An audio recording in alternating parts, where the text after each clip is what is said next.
पहुंच जाऊंगी। हाँ ओके।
तू यहाँ क्या कर रहा था?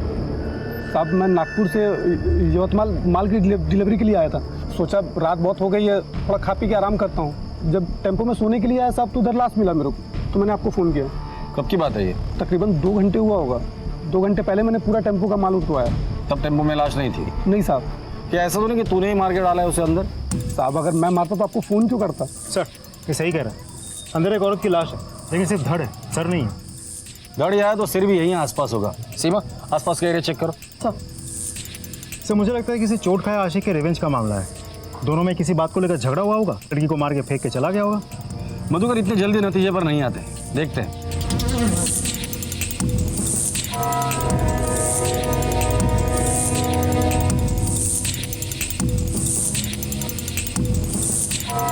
आसपास कुछ भी नहीं मिला।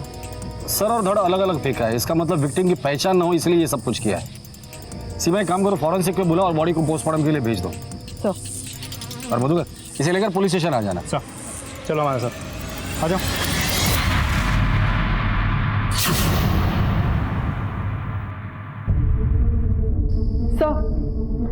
सर मैंने चेक किया, पिछले 15 दिनों में भी इस उम्र की औरत की कहीं कोई मिसिंग कंप्लेंट दर्ज नहीं हुई है। सर बहुत तोड़ा उस आदमी को, कुछ नहीं बोल रहा। मुझे तो लगता है वो सच बता रहा है। आखिर ये औरत है कौन? एक काम करो, फॉरेंसिक टीम को बोल देना अगर उस बॉडी पर कोई भी बर्थ मार्क मिलता है या कोई ऐसी निशान मिल सकते हैं जिससे हम उसे आइडेंटिफाई कर सकते हैं तो फौरन हमें इन्फॉर्म करें। सर मेघदूतवाड़ी पुलिस को टेम्पो में सर कटी एक लाश मिली। पहला शक पुलिस ने टेम्पो ड्राइवर पर जताया, पर कोई नतीजा नहीं निकला। सबसे बड़ी मुश्किल थी औरत की पहचान होना, जिसका पुलिस को कहीं कोई सुराग नहीं मिल रहा था। और जब तक पहचान नहीं होती तमाम कोशिशें अंधेरे में तीर चलाने जैसी थीं। आखिर कौन थी ये औरत? क्यों किसी ने इतनी बेरहमी से इसका कत्ल किया होगा? और क्या इसका कोई भी परिचित नहीं था जो इसकी गुमशुदगी को लेकर परेशान हो, इसकी तलाश कर रहा हो? काव्या,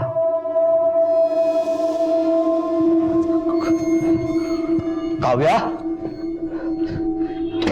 आई, आई, आई. काय रे? काव्या तुमच्या रूम मध्ये आली का?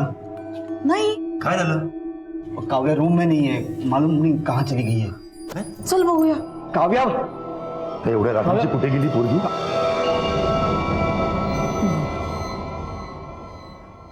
काव्या,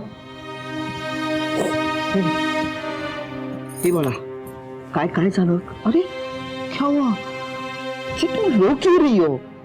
हाँ क्या हुआ? किसी को बिना बताए यहाँ पे आके बैठकर? चलो अंदर चलो, चलो. नहीं जाऊंगी, मुझे मम्मी के पास जाना है। आप मम्मी को लेके आओ। देखो बेटा, तुम्हारी मम्मी आ जाएगी, आई प्रॉमिस. पापा खुद लेने जाएंगे, आई प्रॉमिस, प्रॉमिस. गुड का आता ना काकांबरोबर जाऊन जाऊ. हां बस जा बेटा, चला बेटा, उद्या नक्की, आई प्रॉमिस. Good night.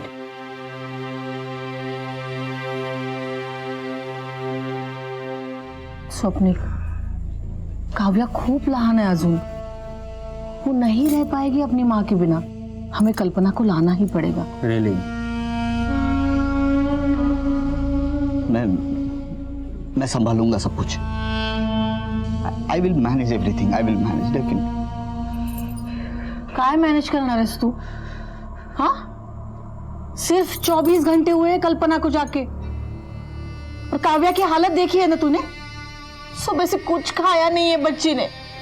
माँ के पास जाना है, माँ के पास जाना है, इतना ही बोल रही है। काव्या को संभालने के लिए मुझे कल्पना की जरूरत नहीं। अगर तू काळजी करू नको हेमा, कुछ ही दिनों में से पता चल जाएगा। बच्ची संभालने के लिए उसको माँ की जरूरत होती। चल।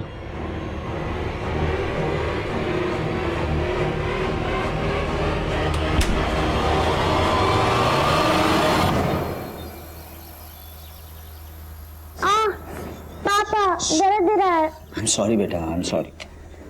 पापा आपने कहा था कि मम्मी को ले आएंगे, कब ले आएंगे? काव्या देखो, माँ काम के लिए गई है ना, जैसे काम खत्म हो जाएगा माँ वापस आ जाएगी। अरे हमारे मुंह पर थूक कर खानदान के नाम पर धप्पा लगाकर भाग गई वो अपने आशिक के साथ। अलमारी खोल के देख लो, पक्का जेवर चोरी करके गई होगी वो। अभी भी कहता हूँ चलो पुलिस स्टेशन कंप्लेंट करते हैं उसकी। क्यों, क्या हुआ? मिल गया ना साधु संत बनने का इनाम? भाग गई वो। तुम्हारी तो रखी नहीं, हमारी भी इज्जत मिट्टी में मिला दी। चिल्लाओ मत परेश। तुम्हारी ये बकवास मेरी बेटी सुन लेगी, और वैसे भी ये मामला मेरे और मेरे पत्नी के बीच का है। So don't interfere in that. This is my last warning to you. अपने काम से काम रखो।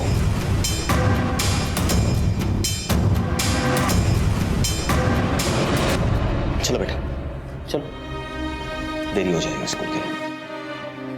बाय आजी। बाय बाड़ा। ये होगा नामर्द, मैं नहीं। इस 2% की औरत की पुलिस कंप्लेंट तो मैं करके रहूंगा। अगर ये नहीं करेगा तो मैं करूंगा। डोका फिर लेगा तुझा? मतलब जिन्हें पता नहीं है उन सबको पता चलेगा। हमारे खानदान की इज्जत मिट्टी में मिल गई। बस हो गया, जितनी बेइज्जती होनी थी हो गई। उसे जहां मुंह काला करना है करने दो। अब हमारा उससे कोई रिश्ता नहीं है। अहो, काय बोलता है तुम्ही? कल्पना के साथ 10 साल से एक ही छत के नीचे रह रहे हम लोग। अगर उसका कुछ चक्कर रहता तो हमें मालूम तो पड़ता। तुम अब तक उसका नाम जप रही हो। या घरामध्ये तिचं नाव कोणीही घेणार नाही। वो हमारे लिए मर चुकी है। कोई पूछे तो बोल देना उसकी ट्रांसफर हो गई, यहां से चली गई हो, समझे? पोस्टमार्टम रिपोर्ट के हिसाब से इस औरत की उम्र 28 से 30 साल की है। 2 महीने की प्रेग्नेंट थी, और यह मर्डर रात को 10 बजे से लेकर 11 बजे के बीच हुआ है। पहले गले पर धारदार हथियार से वार किया गया है, फिर सर को धड़ से अलग किया गया है। इसका मतलब विक्टिम की पहचान ना हो, इसलिए सर और धड़ अलग करके अलग अलग जगह पर फेंक दिया गया है। सर, उसके पैरों की उंगलियों से हमें ये जोड़ भी मिली है। ऐसी जोड़ भी तो अक्सर शादीशुदा औरतें पहनती है। इसका मतलब ये औरत शादीशुदा थी, 2 महीने की प्रेग्नेंट भी थी। तो हो सकता है कि ये एक्स्ट्रा मैरिटल अफेयर का मामला हो, जिसके चलते ये मर्डर हुआ हो।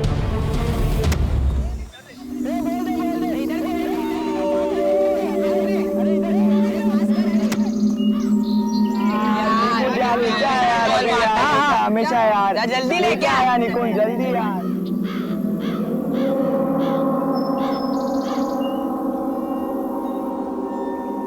अरे जल्दी लाना यार। हाँ, रुक जा, लेके आ रहा हूँ।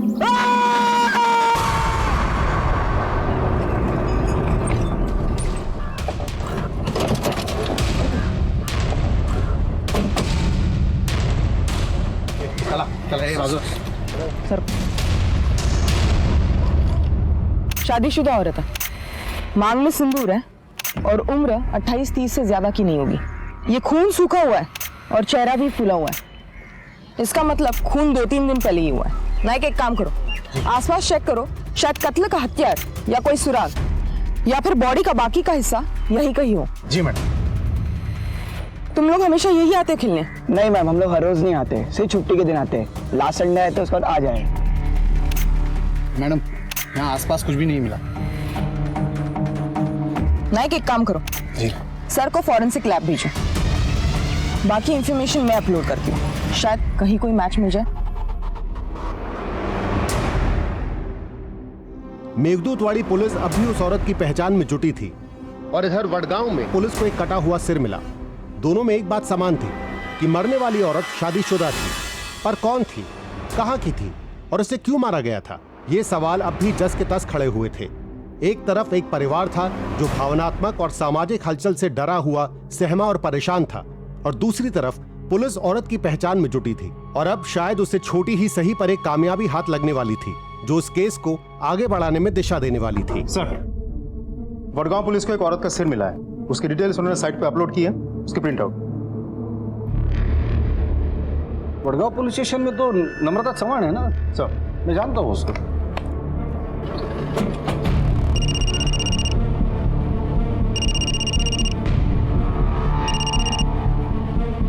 हॅलो, नम्रता, पीआय यशवंत गायकवाड बोलतोय। जय हिंद सर. जय हिंद, कशी आहेस? मी मस्त आहे गायकवाड सर. अच्छा, सुना है तुम्हारे एरिया में किसी औरत का सिर मिला है? सर, और हमारे एरिया में एक औरत का धड़ मिला है। मैंने उसे यवतमाल फॉरेंसिक लैब में भेज दिया है। तुम भी उस सिर को वहीं भेज देना ताकि फॉरेंसिक रिपोर्ट में पता चल जाएगा वो सिर और धड़ एक ही औरत का है या नहीं। Right sir.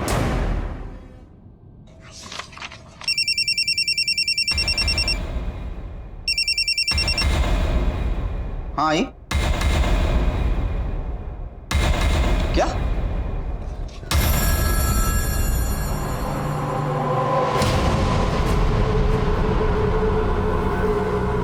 सर शायद कधीच बंद झाले. सब बच्चे घर चले गए. काव्या मेरी बेटी अभी तक घर नहीं पहुंची है. मैं क्या कर सकता हूँ? मैं क्या कर सकता हूँ? You are responsible for them.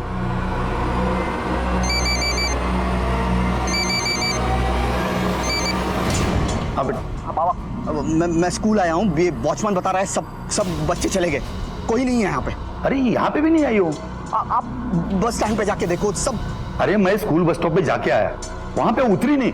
मैंने ड्राइवर से पूछा तो बोला आज चढ़लीच नहीं थी बस मध्ये. स्कूल बस में चढ़ी नहीं?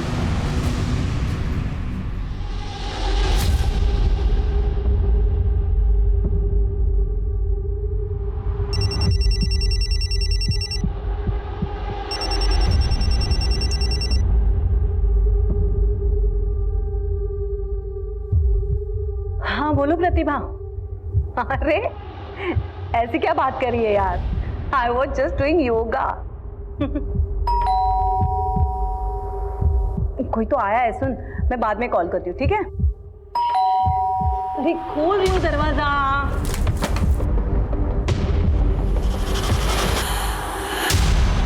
तुम काय कळत नाही ही पोरगी कुठे गेली असेल कोणास ठाऊक. अरे वो ही ले गई होगी और क्या. आई स्कूल में चेक किया, उसके फ्रेंड्स के पास फोन किया, किसी को मालूम नहीं काव्या कहाँ गई. सिर्फ 8 साल की आहे हमारी काव्या. अशी एकटी कशी जाईल कुठे? हो ना, तेच कळत नाहीये. कोणालाही न सांगता निघून गेली आहे पोरगी. तिच्या आजीकडे पाहिलंस? आजी?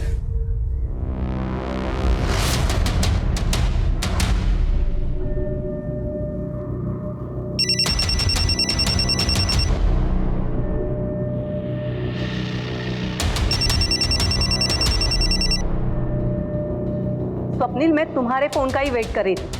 परेशान हो ना अपनी बेटी काव्या के लिए? वो मेरे पास है. वो स्कूल से सीधा मेरे पास आई थी. उसके नानी के पास है. थैंक गॉड, मैं तो डर गया था. स्वप्निल, डरी हुई तो मैं हूं अपनी बेटी कल्पना के लिए. तुम्हारी बेटी तो मेरे पास सुरक्षित है, लेकिन मेरी बेटी कहाँ है जिसका 2 दिन से कोई अता पता नहीं है? देखो, काव्या ने मुझे सब कुछ बता दिया है.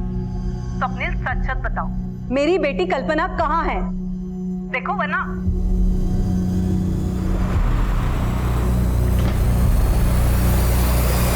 उसके पति के साथ कैसे संबंध थे? मतलब लड़ाई झगड़ा होता था या ऐसे कुछ? काव्या, वो ठीक तो है ना? और ऐसे बिना बताए किसी को जाते हैं? मैं डर गया था. आपको नानी के पास जाना था तो बताना चाहिए था. आप कौन है? I am sorry sir. I am Swapnil Deshmukh, Kavya's father. आपने मुझे फोन किया था. आपकी बीवी 2 दिन से लापता है और अपने पुलिस स्टेशन में कंप्लेंट भी नहीं लिख पाई. क्यों? सर, मैं मेरी बच्ची के सामने कुछ बोलना नहीं चाहता. हिला घेऊन जरा बाहेर जा. सर, ये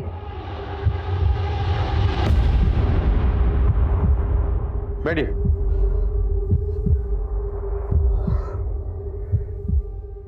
सर, कल्पना मेरी बीवी.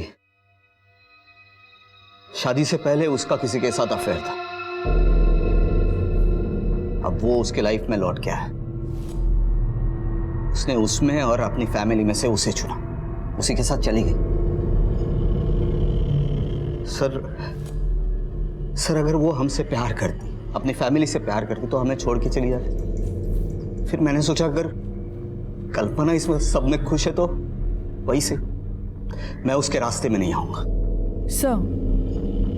सर जो लाश हमें 2 टुकड़ों में मिली थी उसका सर और धड़ मैच हो चुका है, डीएनए भी मैच हुआ है।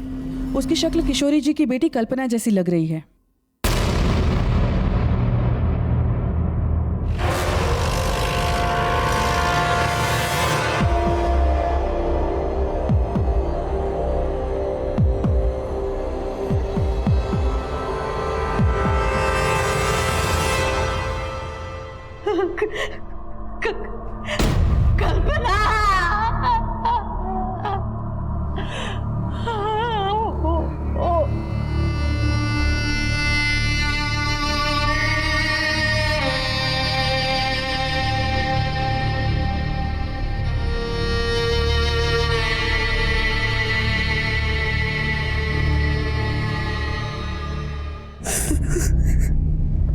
सर, उन दोनों में से किसी ने एक ने मेरी कल्पना को मारा है।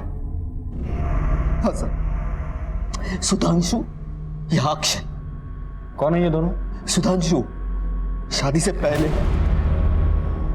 कल्पना का प्यार, वो उसके लाइफ में लौट के आया था। उसके ही ऑफिस में बॉस बनकर उसके साथ जाना चाहती थी कल्पना। तो मेरे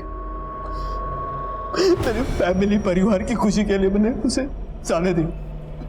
गलती हो गई मुझसे। वो उससे प्यार करती थी और उस कमीने ने ये हर्ष किया उसका। लेकिन अगर वो उससे प्यार करता था तो कल्पना को मारेगा क्यों? सर मेरी कल्पना बोली थी, सब पर विश्वास करती थी। ये अक्षय इसी भोलेपन का फायदा उठाता था। मेरी कल्पना की तरफ गंदी नजरों से देखता था, मैंने देखा हुआ। तो तुम्हारा कहने का मतलब है कि कल्पना अपनी मर्जी से सुधांशु के साथ तुम्हारा घर छोड़कर गई थी? हाँ सर, इसलिए तो मैंने पुलिस कंप्लेंट नहीं की। सीमा, कल्पना के ऑफिस का एड्रेस ले लो, उसके मोबाइल के कॉल रिकॉर्ड्स निकालो और मोबाइल का आखिरी लोकेशन क्या था वो भी पता करो।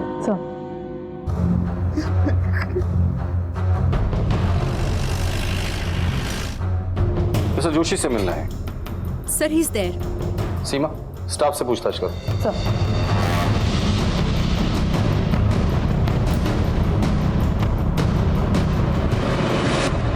मिस्टर जोशी, आपसे कुछ बात करनी थी। एक्सक्यूज अस। आइए सर, बैठिए। कल्पना देशमुख को कितने अच्छे से जानते हो तुम? सर वो इसी ऑफिस में काम करती थी। बस, और कुछ नहीं? मिस्टर जोशी, जो कुछ भी है सच सच बताओ। अगर हमने हमारी तरीके से बुलवाया ना तो बहुत भारी पड़ेगा। सर हम एक दूसरे को पहले से भी जानते थे, हम शादी करने वाले थे, लेकिन एक दिन। शादी के बाद प्लीज। क्यों शर्मा रही हो? शादी भी जल्दी कर लेंगे। मतलब ये देख के तुम्हें सब समझ में आ जाएगा। क्या है ये? Look at it. देखो देखो, अपॉइंटमेंट लेटर। लेकिन ये तो दुबई का है। हाँ तो अच्छा है ना, 3-4 साल का कॉन्ट्रैक्ट है, हम शादी कर लेते हैं।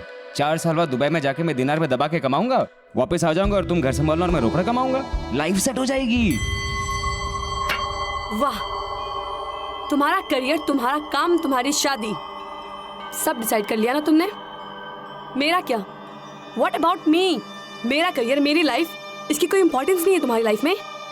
मैं यहाँ बैठ के बच्चों को पालती रहूं घर में। ओके, अगर ये सेम ऑफर मुझे मिला होता तो क्या तुम जाते मेरे साथ? नहीं, क्योंकि तुम सिर्फ अपने बारे में सोचते हो। देखो प्लीज कल्पना, तमाशा मत क्रिएट करो। तमाशा तुम बना रहे हो मेरा, मैं नहीं। अब भाड़ में जाओ तुम, तुम्हारा जॉब और तुम्हारी शादी। मेरे लिए ये रिश्ता अभी इसी वक्त खत्म होता है, समझे? कल्पना, कल्पना कैसे रिएक्ट करेगी कुछ कह नहीं सकते। बहुत शॉर्ट टेम्पर थी सर। मैंने उसे मनाने की बहुत कोशिश की, लेकिन उसने मेरा कभी फोन ही नहीं उठाया। मेरे दुबई जाने से पहले मुझे पता चला कि उसने शादी करने का फैसला कर लिया था।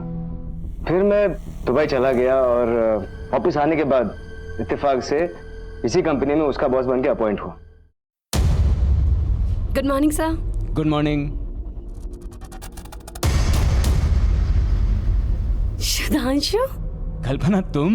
मैं यही काम करती हूँ। मुझे समझ में नहीं आ रहा कि मैं कैसे रिएक्ट करूं।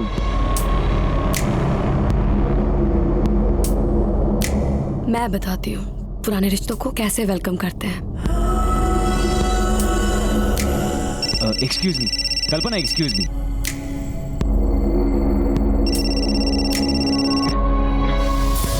अवॉइड करने की आदत डाल लो।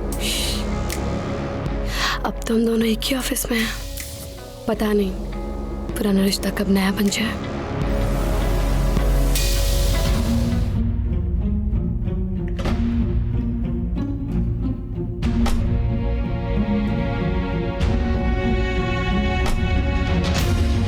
सर वो ऐसे बिहेव कर रही थी जैसे कि हमारे बीच 10 साल का गैप हुआ ही नहीं। Baby, you feeling so cold. बताना चाहिए ना, डोंट बी सो फॉर्मल। कल्पना ये क्या कर रही हो तुम? होश में आओ। तुम किसी की बीवी हो, एक बच्चे की माँ, और मैं किसी का। तुम सिर्फ मेरे हो, किसी के नहीं। और मैं सिर्फ तुम्हारी। कल्पना ये गलत है। क्या गलत है? हाँ, और जिस गलती से खुशी मिले वो गलती कर लेनी चाहिए ना। 10 साल पहले जब मैं तुम्हें छोड़ के गई थी, उस गलती से क्या मिला मुझे? कुछ भी तो नहीं।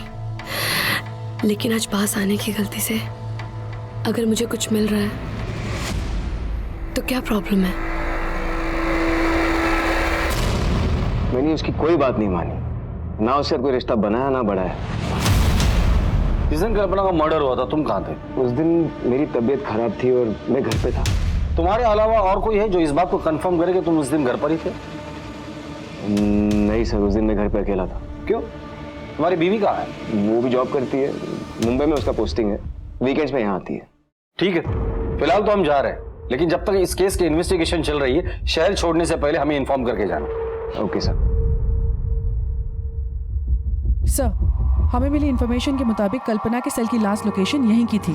मैंने उसका डेस्क भी चेक किया और उसके कुछ ऑफिस कलीग से भी बात की, लेकिन कुछ खास इन्फॉर्मेशन हाथ नहीं लगी। सर वैसे ये मिताली है, कल्पना की बेस्ट फ्रेंड, शायद इसे कुछ जानकारी हो। कल्पना के बारे में क्या जानती हो? सर एक्चुअली वो उस दिन बहुत खुश थी। मिताली सुन ना, रेस्टोरेंट में आना, मुझे एक सरप्राइज देनी है तुझे। कल्पना तूने अभी बोला वाह।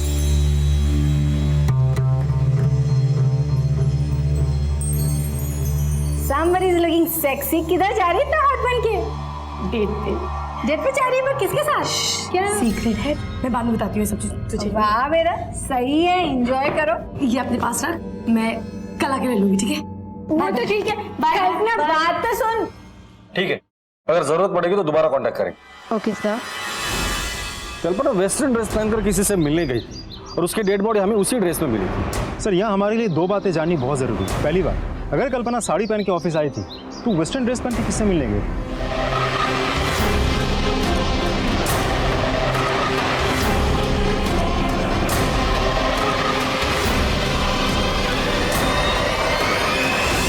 और दूसरी बात यह है कि उसके फोन का लास्ट लोकेशन ऑफिस पे क्यों दिखा रहा? तो क्या फोन ऑफिस में बंद करके छोड़ के गई थी?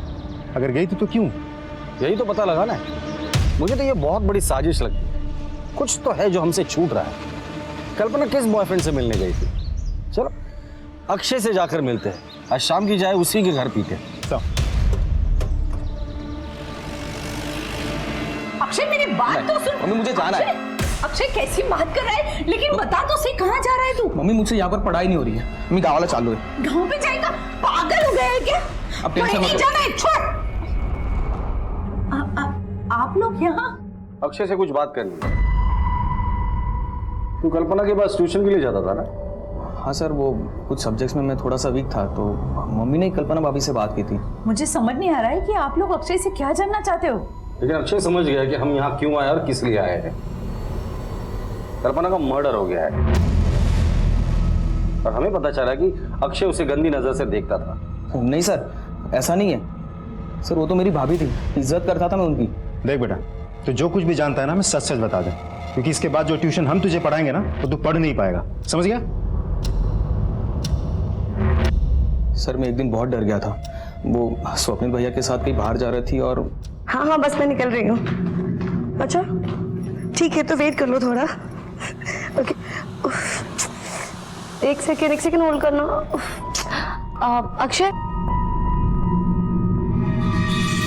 मेरे सैंडल के थोड़ा स्टेप बांधो ना प्लीज।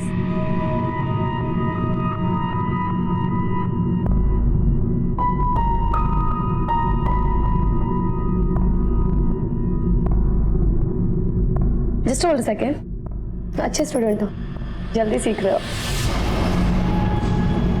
सर कल्पना भाभी मुझसे सर कुछ अलग ही बिहेव करती थी मेरे साथ। कल्पना मी कीर्तनाला जाते का काळजी घे घराची।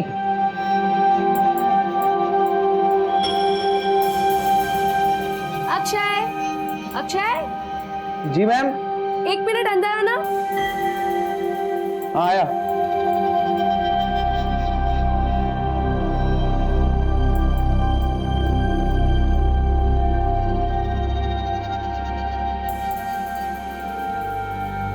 मैम अक्षय मैं टॉवल बाहर ही भूल गई, दे दो जरा।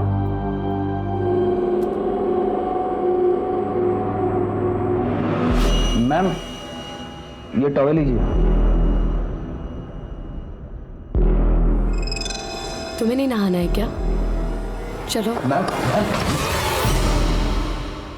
मधुकर गाड़ी में बिठाओ इसे। चलो। अरे आप ऐसे कैसे ले जा सकते अक्षय को? वो अभी माइनर है, मुझे अपने लॉयर से बात करनी होगी। मैडम भगवान से दुआ कीजिए कि आपके इस माइनर बेटे ने कोई मेजर कांड न किया हो, वरना एक नहीं 10 बार इसे लेकर जाएंगे। सर अगर अक्षय सच बोल रहा है तो कल्पना का कैरेक्टर वाकई सही नहीं था, और हो सकता है इसी वजह से उसका खून हुआ हो। इसका उल्टा भी तो हो सकता है। एक काम करो, कल्पना का सोशल मीडिया अकाउंट और कॉल रिकॉर्ड चेक करो। अगर ये अक्षय सच बोल रहा है और कल्पना के वाकई में कहीं आशिक है तो हमें वहां मिलेंगे। सर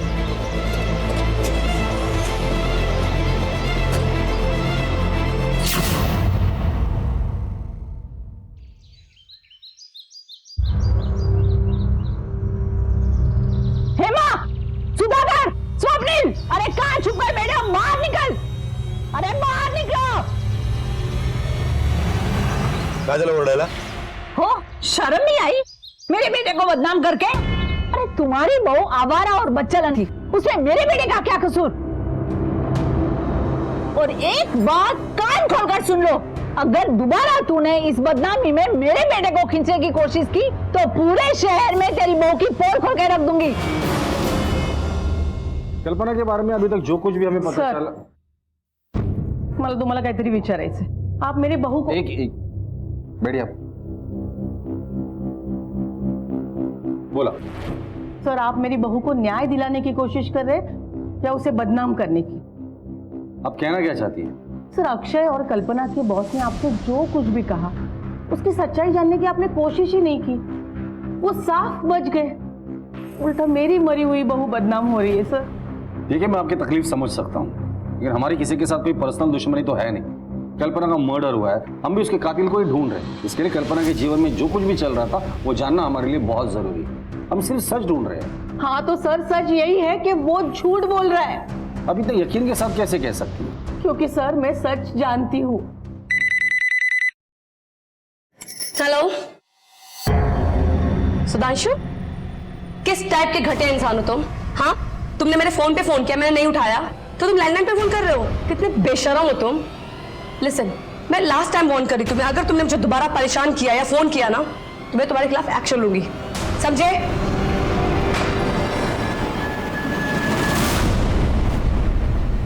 अक्षय के बारे में आपका क्या कहना है? वो भी झूठ बोल रहा है? हाँ वो झूठ बोल रहा है, उसकी असलियत मैंने अपने आंखों से देखी है। कल्पना मी कीर्तनाला जाऊन येते ग, घर का ख्याल रखना।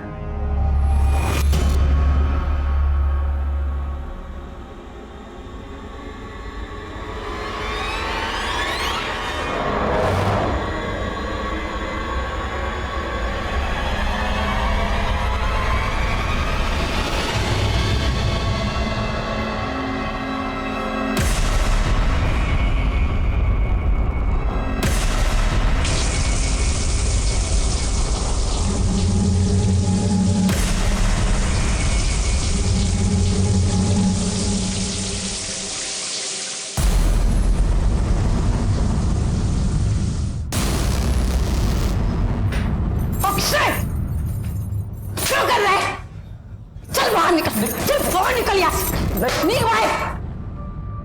सर माझी तुम्हाला एक विनंती आहे, अगर आप मेरी बहू को न्याय नहीं दिलवा सकते ना, लेकिन उसे बदनाम तो मत कीजिए सर.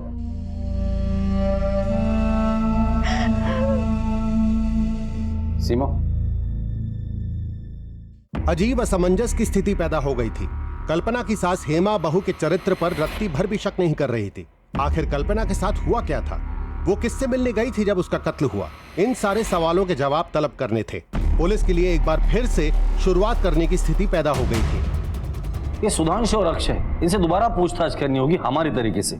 उठाकर लेकर आओ इन दोनों को। सर इतने साल बाद वो मेरे सामने आई तो मैं अपने आप को रोक नहीं पाया। कल्पना आओ चलो, तुम्हें घर छोड़ दूं। नहीं मैं चल। अरे चलो ना। मैंने कहा ना सुधांशु, मैं चली जाऊंगी।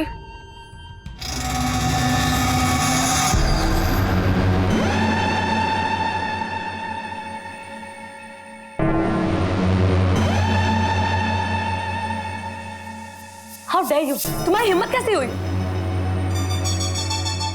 मैं चाहता था कि वो वापस मेरे पास आ जाए। सच कह रहा हूं सर, मेरा उसके खून से कोई लेना देना नहीं है। घबराओ नहीं अक्षय, जो भी जानते हो सच सच बता दो सर को।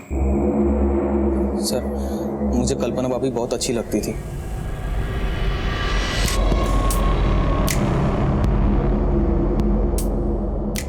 अब सर जब भी वो घर पे अकेली होती थी मैं उनकी फोटोज खींच लेता था, और जब मुझे पता चला कि वो मर गई सर, उस दिन मैं बहुत रोया था सर। और ये शहर में मेरा मन भी नहीं लग रहा था सर, जाना चाहता था मैं कहीं और, लेकिन सर तब तक आप मेरे घर पे आ गए थे सर। एक बात साफ है कि कल्पना का किसी के साथ कोई अफेयर नहीं था। कल्पना एक परफेक्ट औरत थी। अब सवाल ये है कि ऐसी परफेक्ट औरत को किसने मारा और क्यों मारा। एक काम करो, कल्पना के बारे में और इंफॉर्मेशन निकालो, पता करो उसका किसी के साथ कोई झगड़ा वगड़ा था या नहीं। सर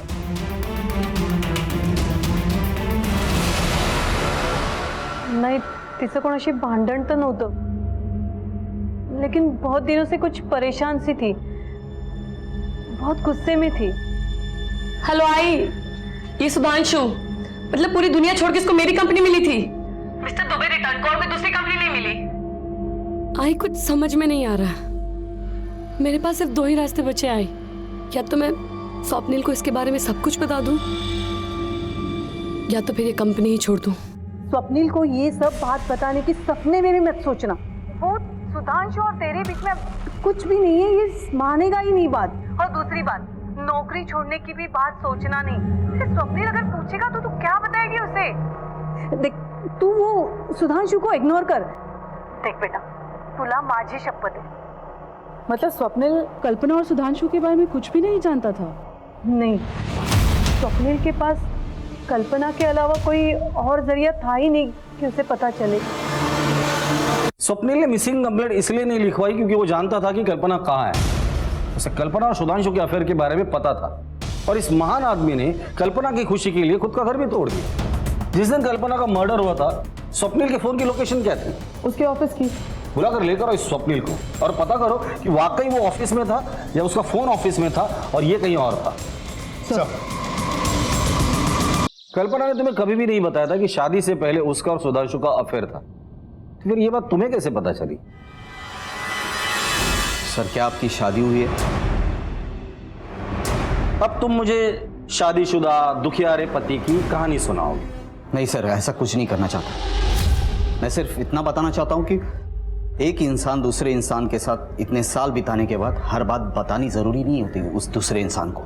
कुछ बातें ऐसी होती कि अपने आप समझ में आ जाए। तो तुमने अपने ही मन से मान लिया कि सुधांशु के साथ उसका अफेयर है? नहीं, बिल्कुल नहीं। मेरा एक दोस्त है जो सुधांशु को पहचानता है। वाइफ बंबई में है। हाँ, और तू यवतमाल में ऐश कर रहा है? ऐश नहीं कर रहा है यार। सुन, ऐश करने वाले लोग ना अलग ही होते हैं, वो नसीब ऊपर से लिखवा के आते हैं। किसकी बात कर रहा है? अरे कोई नहीं, अपना वो एक कॉलेज का मेरा एक दोस्त सुधांशु कॉलेज में था। कॉलेज में सबसे हॉट लड़की से प्यार हुआ, इश्कबाजी, किससे बड़े फेमस हुए इन लोगों के भाई। उसके बाद लड़की ने शादी से मना कर दिया।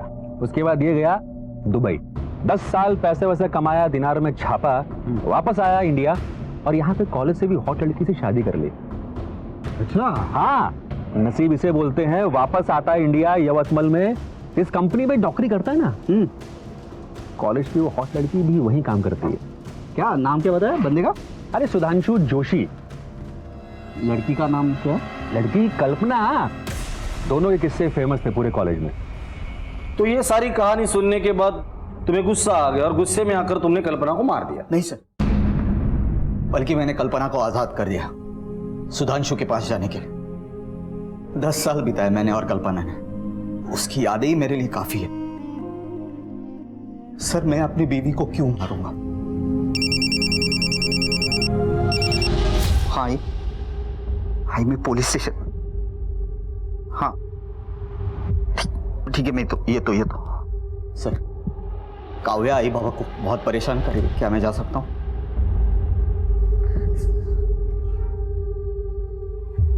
ये जितना सीधा दिखता है उतना है नहीं। अगर ये अपनी बीवी से इतना प्यार करता है तो किसी और के कहने पर उससे पूछे बगैर वो मान जाता है। कुछ तो है जो ये हमसे छिपा रहा है। 24 घंटे नजर रखना इस पर। सर पुलिस के शक की सुई अब स्वप्निल देशमुख पर आकर अटक गई थी, पर मुश्किल ये थी कि उसके खिलाफ कोई सुराग नहीं था। जब कल्पना का खून हुआ तो मोबाइल लोकेशन के मुताबिक स्वप्निल ऑफिस में था और कल्पना कहां और क्यों गई थी इसका कोई खुलासा नहीं हुआ था, क्योंकि उसका फोन ऑफिस में स्विच ऑफ हुआ था और उसके बाद से फोन गायब था। पुलिस ने कल्पना का फोन तब से ही सर्विलेंस पर डाला हुआ था, पर कोई सफलता हाथ नहीं लगी थी। पर आखिरकार पुलिस की सूझबूझ काम आई और अब शायद इस केस को दिशा ही नहीं बल्कि मंजिल भी मिलने वाली थी। सर, कल्पना का सेल सर्वेलेंस पे डाला था, आज सुबह ही ऑन हुआ। इसके पास मिला तो इसे फौरन ले आए। पहले ये बता, ये फोन तेरे पास आया कहाँ से? ये फोन मुझे कांचा ने बेचा था। कांचा कौन है? कांचा उधर आरडी बंगलो का केयरटेकर है साहब, मेरी दुकान पे आता जाता रहता है। आज मुझे उसने मोबाइल बेचा 5000 रुपये में। उसने तुझे बताया था ये फोन उसको कहाँ से मिला? नहीं साहब। ठीक है।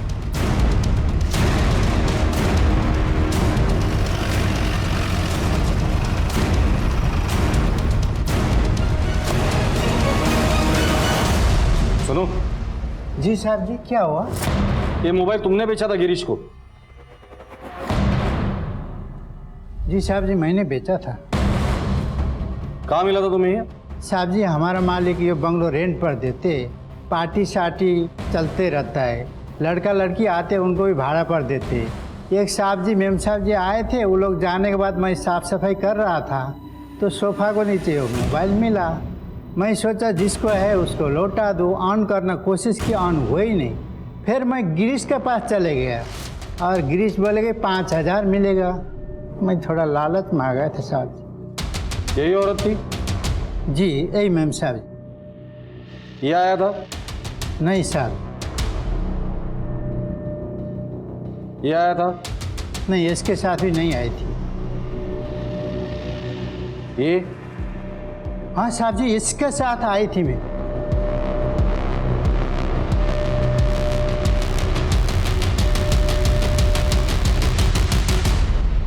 सर मारो मत सर, मारो मत। बताता हूँ, सब कुछ बताता हूँ। अभी तक बहुत कहानियां सुनाई तूने, लेकिन अब कोई भी कहानी नहीं सुनूंगा। अब सिर्फ सच सुनना है मुझे। चल शुरू हो जा। बताता हूँ, सब कुछ बताता हूँ। उमेश मेरा पुराना दोस्त, उस दिन हम मिले, पी रहे थे, तब बातों ही बातों में पता चला कि कल्पना का कॉलेज के टाइम से अफेयर था। ये बात मेरे मन में घर कर गई। जब मैंने पता लगाया तब तो मुझे पता चला काफी सालों से उनका अफेयर था। फिर वो चला गया और कल्पना ने मुझसे शादी कर ली। वो फिर से उसके लाइफ में आया और कल्पना ने मुझे बताया तक नहीं, और मैं उस पर नजर रखने लगा। मेरा शक और गहरा होता गया जब मुझे कल्पना ने बताया। तुम्हें एक खुशखबरी देनी है। खुशखबरी? क्या? तुम फिर से पापा बनने वाले हो। I am so happy. तुम माँ बनने वाली हो? हाँ। कल्पना, ये कैसे हो सकता है? हम प्रोटेक्शन यूज करते हैं, तुम्हें मालूम है ना? हो जाता है ना कभी कभी। तुम इतना क्यों रिएक्ट कर रहे हो? मैं रिएक्ट कर रहा हूं? देखो मेरी बात सुनो। ये हम दोनों का नहीं, ये तुम्हारा डिसीजन था कि तुम्हें एक ही बच्चा चाहिए। सो इस बच्चे को तुम अबॉर्ट कर दो, हमें नहीं चाहिए ये बच्चा। क्या अबॉर्ट? तुम पागल हो गए हो? मुझे ये बच्चा चाहिए और मैं अबॉर्ट नहीं कर रही हूँ। मुझे ये बच्चा नहीं चाहिए। तुम्हें हो क्या गया है? तुम क्यों पागल जैसी बात? I am very clear, I don't want this child. लेकिन मुझे ये बच्चा चाहिए। मुझे नहीं चाहिए। उस बच्चे को, नाजायज बच्चे को वो उल्टा मेरा नाम देना चाहती थी, तभी मैंने डिसीजन लिया। और बर्दाश्त नहीं करूंगा, सब खत्म कर दूंगा मैं।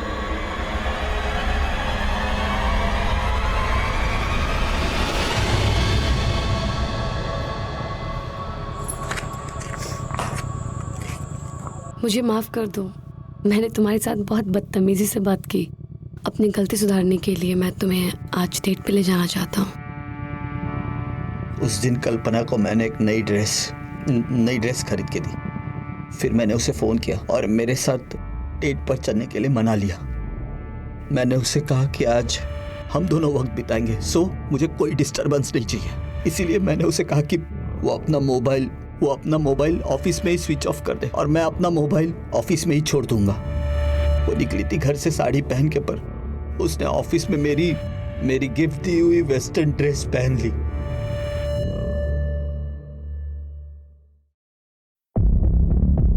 उसे एक बार मैं सरप्राइज देना चाहता था सर, लास्ट सरप्राइज, और हमेशा के लिए खुद को और कल्पना को इस घुटन से आजाद कर देना चाहता था।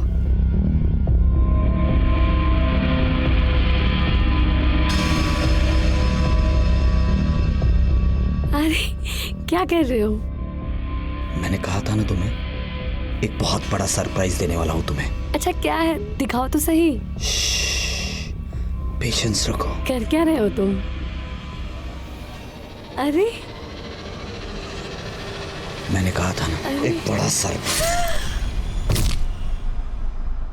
स्वप्नी, तुमने मुझसे एक सवाल पूछा था, मेरी शादी हुई है कि नहीं? हाँ, हुई है मेरी शादी। एक पुलिस के नाते नहीं, पर एक पति और इंसान के नाते तुम्हें बताता हूं। पति पत्नी का रिश्ता एक विश्वास का रिश्ता होता है, भरोसे का रिश्ता होता है। तुम चाहते तो इस विश्वास के रिश्ते को आगे बढ़ा सकते थे, और शक इतना ही गहरा था तो बच्चे का डीएनए टेस्ट करवा सकते थे। लेकिन नहीं, तुमने जुर्म का रास्ता अपनाया। जो जुर्म तुमने किया है उसकी सजा तो तुम्हें कानून देगा ही, लेकिन एक सजा मैं तुम्हें अभी सुना रहा हूं। तुम्हारी बीवी का किसी के साथ कोई अफेयर नहीं था।